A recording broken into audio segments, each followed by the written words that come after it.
No development. He just reacted to the last thing you said. "You should go," said Daniel. "It'll be a zinger of a time." I don't think a zinger of a time is the sort of thing an Aussie would say, but Daniel made it sound strangely plausible. That was the troubling thing about Daniel. He was actually pretty good. I kept expecting him to disappear, not just because Charisse's boyfriends always disappeared, but because he seemed like someone who was destined for New York or Los Angeles. 20-something actors as good as Daniel don't stick around the American Midwest. "I want to go," I said, "but I'm thinking that it's probably a terrible idea. You should tell me that I shouldn't go." "Why?" asked Daniel, who must have been interested because he didn't throw any extra Aussie verbiage into the question. "Well," I told him, a little surprised that he was listening, "a guy who watches my stream gave me $500 and wanted me to go there. He made it seem mysterious, like something was going to happen." "Something detective-y?" asked Daniel. "Charisse told me all about this." That's what he made it seem like. Daniel nodded. He was thinking. Probably he was doing that in an Aussie accent, too.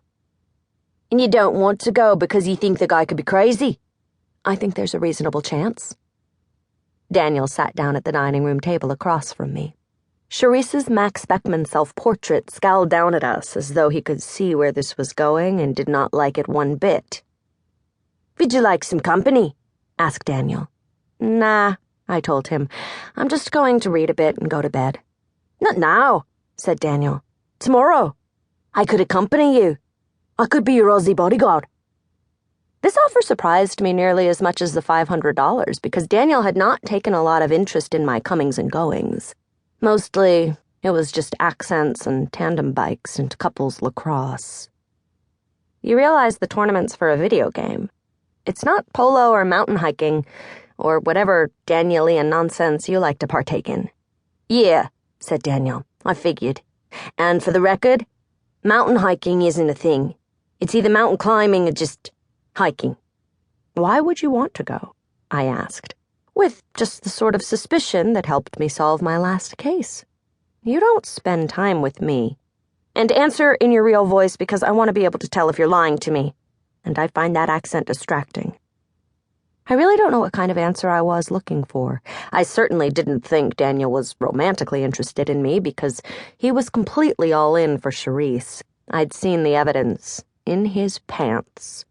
But I also knew that he wasn't into geek culture, so what else was left? "Charisse suggested that you and I ought to spend a little time together," said Daniel. And he did use his normal voice, which was actually pretty great, deep and authoritative, and yet still pretty friendly.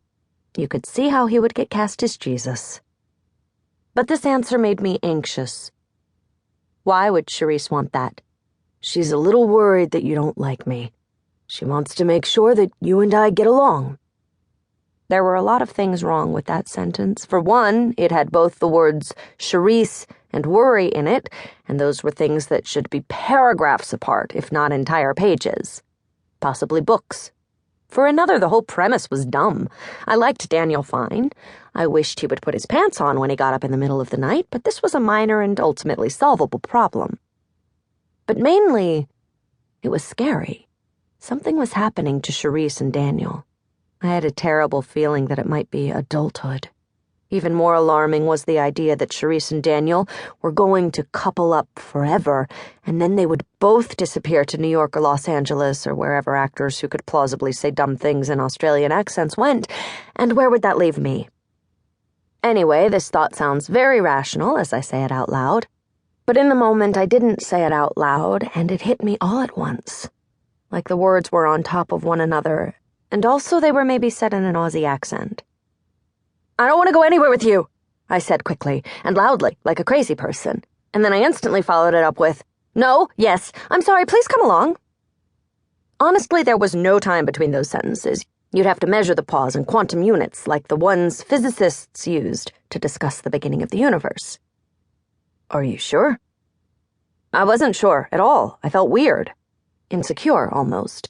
Although I couldn't have told you why. As exasperating as Charisse was, I didn't want her changing.